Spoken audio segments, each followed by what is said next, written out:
જય ખુખારમાં મેલડી ઘરમાંથી ચાંદીના સિક્કા નીકળ્યા તે વાત ઉપર ખુખારમાં મેલડીએ શું કીધું તે આપણે આ માનતાઓમાં જોશું. જય ખુખારમાં મેલડી. રવિવારે મારી બેઠક હતી અને બેઠકમાં માતાજીને બધું બતાવી દીધું માતાજીને અને ચાંદીના સિક્કાનો કીધું હતું, પતારો કીધું હતું અને કબાટમાં એક પેટીમાંથી પપ્પાએ ઘણા મને રસ્તામાં અમે બગોદરા પડ્યા ને ત્યારે હું સુઈ ગયો હતો. ત્યારે મમ્મી પપ્પા વાત કરતા હતા કે આ સિક્કા એ જે પડ્યા છે એ આપણે આગળ એ પેટીમાંથી ઘરે જઈને બીજા દિવસે કાઢ્યા અને પછી પપ્પાને પૂછ્યું કે ક્યાંથી લીધા હતા, કે બ્રાહ્મણ પાસેથી લીધા હતા. અને ચાંદીના સિક્કા હતા ખરા? ચાંદીના સિક્કા 10 સિક્કા હતા. હવે એવું તો શું હશે કે તમારા ઘેર જઈ તમારી જૂની પેટીમાં આ ચાંદીના સિક્કા જોઈને એવું કીધું હોય કે આ ચાંદીના સિક્કા પધરાઈ દેજે. હા મારી કઈક હોવું જોઈએ ને આમાં. હશે મારી તમે ભાવતા તો કીધું હોય ને. આવું ભારતીય હોય તો પછી આમાં શું છે જોવા જરૂર નહીં. નહીં આ ચાંદીના સિક્કા મોહ ના રાખતા, પધરાય ગોળા સૂકી કરી નાખી છે મેરી. હા મારી હા મારી આ તો અમારે ત્યાં તળાવમાં પાણી સુકાઈ જાય તો મેં કીધું કોઈ બીજાના હાથમાં આવે એ દુઃખી થાય એને કરતા મેં કીધું અહીંયા લઈ જાય. આ સિક્કા તો જો તો કેટલું બધું કહે છે અંગ્રેજ વખત ના. ક્યારે લીધા એ નથી યાર. હું તો જાણું છું પણ આ સિક્કામાં શું છે, કોની જોડથી આ કોને કોના આલ્યા, કોનો જીવ ભર્યો, કોનો નેહાકો પડ્યો, હા મારી આ ફરી ફરીને આયા હોય. જેમ સોનું, તમે નહીં કોઈનું જૂનું સોનું લેતા પણ કોઈનું જૂનું સોનું ના ખરીદતા. આવું કહું હા મારી કોઈ સસ્તામાં કોઈનું ગીરે લેવાની આદત હોય કોકને કે લાવ સોનું ગીરે લઈએ પૈસા આપીએ. હું એવું કહું છું કે સોનાની ચાંદીની વસ્તુ ગીરે ના લેતા. એની પાછળ બહુ મોટા રહસ્યો હોય છે. મારે અત્યારે કેવું નહીં, પ્રવચનમાં કોઈ દિવસ કહીશ. પણ આ પાણીમાં પધરાઈ દેજે, બરોબર? 5 કિલો સકલા ચણ નાખી દેજે. જા મારા મેરડીના આશીર્વાદ. આ તો મારા પ્રમાણ સાબિત કરવાનું કે હું જે બોલ્યું કોઈ દર આખું પાછું ના હોય.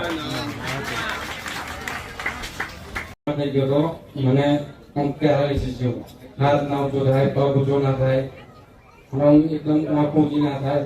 ડોક્ટર રિપોર્ટ નોર્મલ રિપોર્ટો ના આવે. એટલે મેં રાતે 2 વાગે મંદા રાખી એમ ભૂખા મેળીમાં મને સારું થઈ જાય તો હું તમારી પાસે ચાલતો આવીશ. બરોબર. સવારમાં ડોક્ટર જોના કાકાએ રજા લઈ લીધી. મેં પહેલા બાજુ મહારાજ એવું હતું ને એ મહારાજે જઈ અને માફી માંગી અને ભાઈ ગયા ગયો તો બીજે દિવસ એમ અરજી કરી. માતાજીએ આખી રાત મને પોતા મેળવી માતા મને સપનામાં કંકુ ભરતી દેખાય. બરોબર, સપનામાં દેખાતા. સપનામાં દેખાય એટલે તમને આખું શરીર લખવા મારી ગયું હતું? લખવા જેવું તો પેરાલિસ જેવું. બરોબર. હાથ ઊંચો ના થાય, પગ ઊંચો ના થાય. અને તમે ખુંખાર મેલડીમાંની શું માનતા રાખી? એ મને સારું થઈ જાય તો હું ચાલતો આવીશ બહાર જતા. બરોબર. કઈ જગ્યાએથી?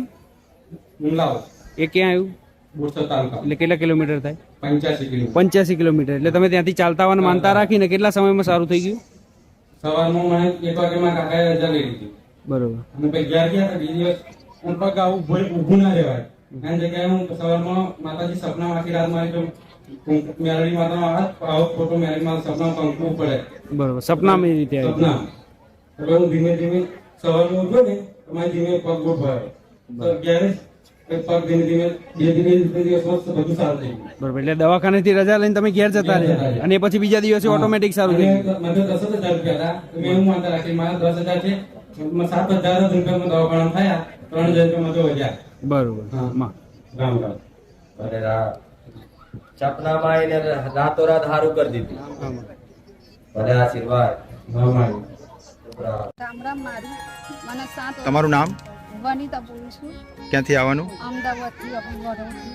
હા, શું માનતા હતી તમારી? માનતા મેં રાખી હતી કે મારો ભાઈ મને બોલાવતો થઈ જાય. 7 વર્ષથી મારો ભાઈ મને બોલાવતો નતો. હા, પણ માની કૃપાથી મારો ભાઈ મને મળી ગયો. મને રાખડી બી મારો ભાઈને બંધાવડાવી માએ. એટલે 7 વર્ષથી તમારા ભાઈ નથી બોલાવતો. તમને બોલાવતા જ નતા? બોલાવતા જ નતા. એમ બિલકુલ મારે સામું જ નતા જોતા. અને આ રક્ષાબંધન પહેલા તમે માનતા માની હતી? માનતા માની હતી કે માં હું જોઉં છું મારો ભાઈ મારાથી રાખડી બંધાવે અને મને બોલાવતો થઈ જાય. પણ મારો ભાઈ મને બોલાવતો થઈ ગયો. મારા પગથી મને રાખડી બી બંધાવી માએ. એટલે જે 7 વર્ષથી તમને બોલાવતા નતા એ માં કયા માતાજીને માનતા માની હતી? મેલડી ખુખાર મેલડીમાંની રક્ષાબંધન પહેલા પહેલા અને પછી તમે ત્યાં દિવસ ખાલી 2 દિવસ મોર જ મેં માના પ્રાર્થના કરી હતી બસ. જે 7 વર્ષથી નતા બંધાવતા રાખડી રાખડી બંધાવતા એ તમે રક્ષાબંધનના 2 દિવસ પહેલા માંડીને અરજી કરી હતી અરજી કરી હતી મેં. તો પછી તો ભાઈ કીધું કે રાખડી બાંધી દે તો ભાઈ બોલાવતા એ થઈ ગયા. મારું ગામ સુરત. એટલે તમારી માનતા પૂર્ણ થઈ એટલે આજે માનતા કરવા માટે આવ્યા છો. રામ રામ. રામ રામ. રામ રામ, મારું નામ મનીષ છે. હું વાવડી ગામથી આવું છું. તમારું નામ? મારું નામ મનીષ છે. મનીષભાઈ. હા, ક્યાંથી આવવાનું? હું વાવડી ગામથી આવું છું. હા, શું પ્રાર્થના કરી તમે? માતાજીના વિડીયો જોવા માટે મેં પ્રાર્થના કરી કયા માતાજીના વિડીયો જોવા માટે? ખુખાર મેળડીમાં ખુખાર મેળડીમાંનો વિડીયો જોવા માટે પ્રાર્થના કરી હતી. પ્રાર્થના કરી હતી માતાજી. શું તકલીફ હતી તે?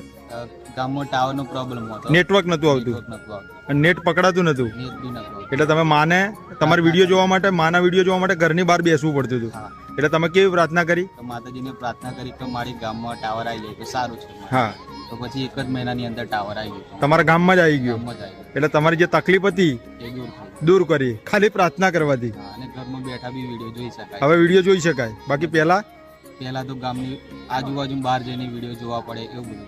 એવી કન્ડિશન હતી અને તમે માને ખાલી પ્રાર્થના કરી. એક મહિનાની અંદર ટાવર આવી ગયો એટલે હવે તમારી તકલીફ દૂર થઈ ગઈ. હા, માતાજીના વિડીયો જોઈ શકીએ છીએ અને નાના મોટા જે કંઈ બી જાણવું હોય તો જાણી શકાય છે. બધા વિડીયો જોઈ શકીએ છીએ. રામ રામ. રામ નામ? મારું નામ લક્ષ્મણભાઈ ક્યાંથી આવવાનું? રામવાલા ગામ અમદાવાદ. હા, શું માનતા હતી માનતા એવી હતી કે આ ભાઈના નેત્ર ગતા રહેતા. આ ભાઈના? હા, એમ દેખાતું જ નતું, આછું દેખાતું હતું. કઈ દેખાતું નતું. પછી માં ખોખર મેલડીની માનતા રાખવાથી એમના કોણે માનતા માની? મેં માની તમે માનતા માની કે એમને દેખાતું થઈ જાય. સાચું થઈ જાય. પછી દેખાતું થઈ અત્યારે કમ્પ્લીટ દેખાય છે? પ્લેટ વગર વગર સાથે. હવે કમ્પ્લીટ દેખાય? બરોબર complete. કોની માનતાથી આ સક્સેસ? આ ભાઈ રાખી કોની? મેલડી માનતા. ખુખાર મેલડી માની. અને અત્યારે તમને આંખે દેખાતું થઈ ગયું. હા, જે દેખાતું નતું પહેલા દેખાતું નતું એ દેખાય. અત્યારે દેખાય. ખુખાર મેલડી માની માનતા માન્યા પછી. રામ રામ. ક્યાંથી આવો? મેં અમદાવાદ. મેં અમદાવાદથી. તમારું નામ? લક્ષ્મણભાઈ રાવજીભાઈ. રામ રામ.